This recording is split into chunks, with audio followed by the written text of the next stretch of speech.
Now, you're being born. You're kind of comfortable, and all of a sudden, oh no, wait a minute. Oh no, oh man, I don't want to go. No, I don't want to go. Oh, hey, wow, I was already crying. What are you doing? Anyway, now you've been born. And that de facto representative of the corporation who has helped to deliver you in that corporate facility, remember that business, before you were born in a home somewhere under the aegis of your family, but you decided to get a second party involved as a middleman. And so in doing so, you've come in and your parents, unwittingly, surrendered you as property by allowing for this birth certificate to be created. Now, the birth certificates have existed before, but now, under the 1933 War Powers Act, you are being taken as war booty. Yo, you're like pirate treasure, man.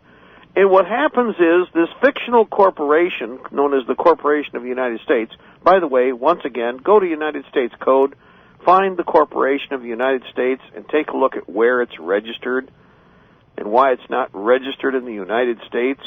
Hey, wait a minute. Yeah, it's about as federal, just like the Federal Reserve. It's about as federal as Federal Express, okay? Keep that in mind. Corporate privateers / pirates.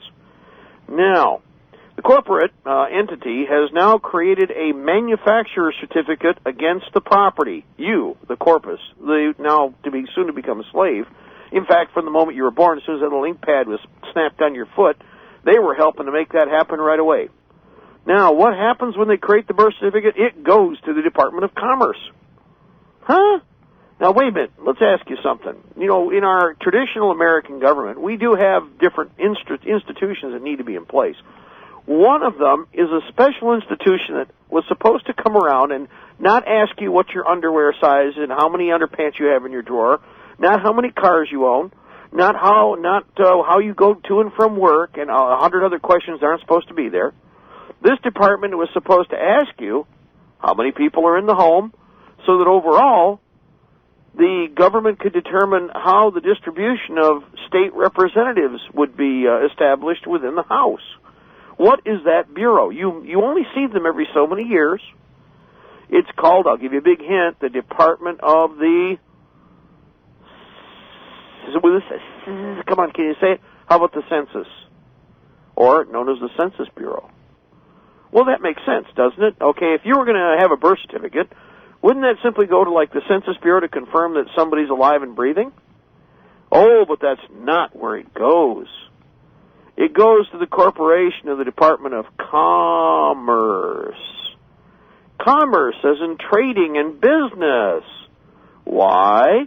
Because that whore, that prostitute, that bottom feeder, FDR, he just slaved out the whole of the country against the globalist international debt.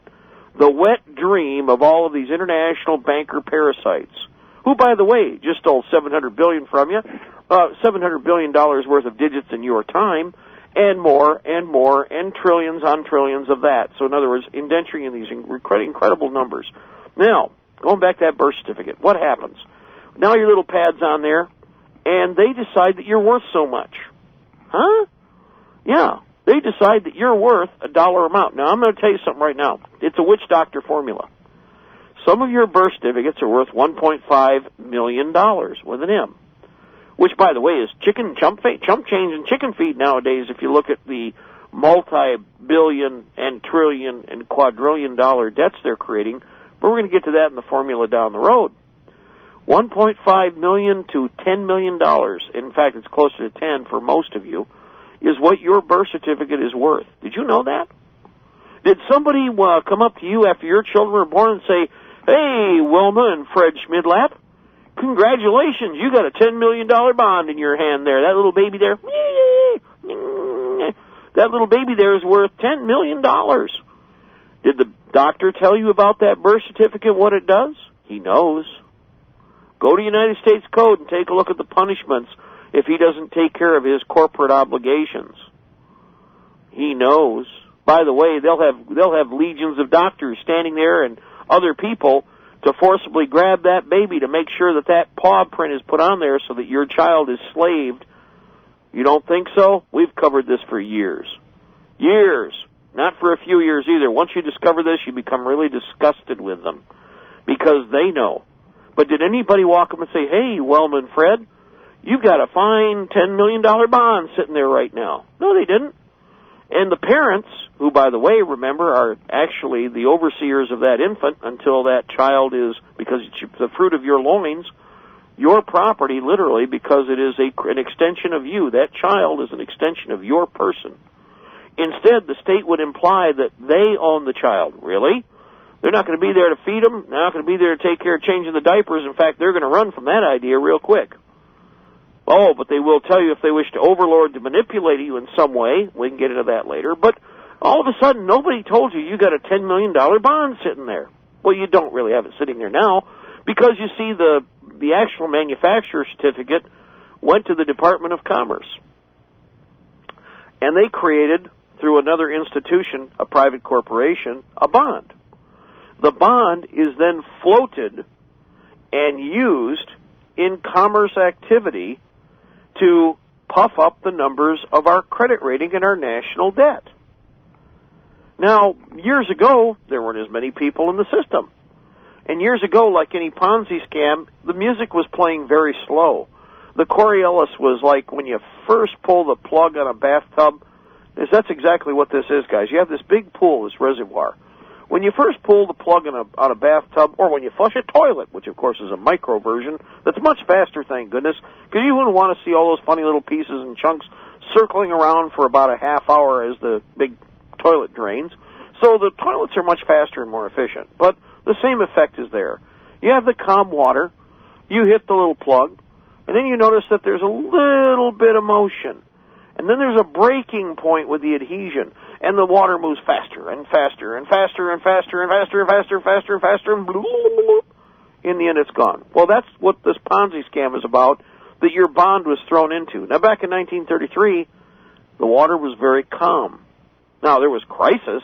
That was, crisis this and crisis that, and crisis body from chemicals, bonds into play.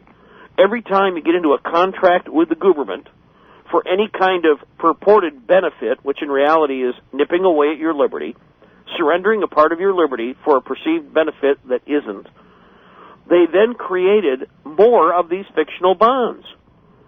Now, everybody say, well, how could I get control of them?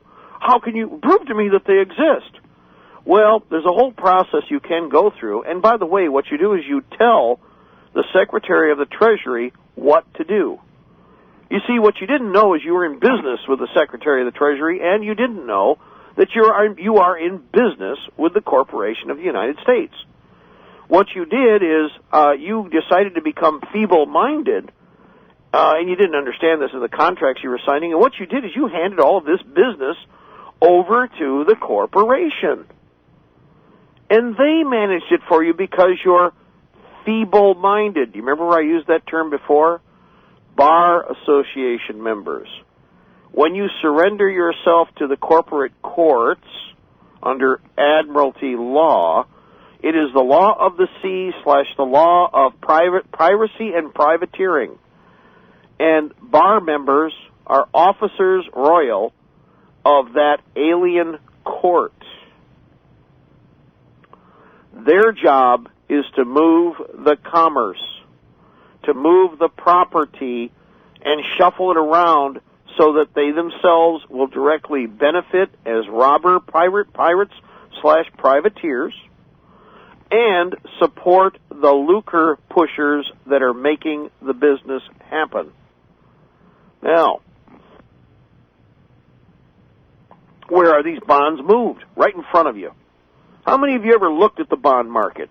Oh, you've heard that term before. You see anybody dwell on the bond market? You hear bits and pieces of it, and I know we're getting close to the top of the hour here, but how about the movie Heat? The movie Heat did more to throw right in your face what the bonds really do, as a subplot of the movie, by the way, than anything else with regard to the racketeers that you're dealing with that are the bar members who have perpetrated the slaver bonds. And again, how many people in this supposed for the people institution coming into play, the new change group, how many of them are bar members? By the way, isn't Osama Mugabe a bar member? What about the Secretary of State, Hillary the Hutt? Isn't she a bar member? How many of these creatures, who, by the way, in the past wouldn't be, because most Americans have to remember that a lot of these characters are not officers of the corporation, of a foreign power, located in England. Well, these creatures all are. And they know what I'm talking about. They know exactly what we're talking about. They are sworn through an oath to protect the scam, to protect the money changers, to protect this slave entity whose job it is to turn on its head the American system and to destroy the liberty of the American people. If you recover the Strawman bonds, people, you will find there are several different instruments, because it depends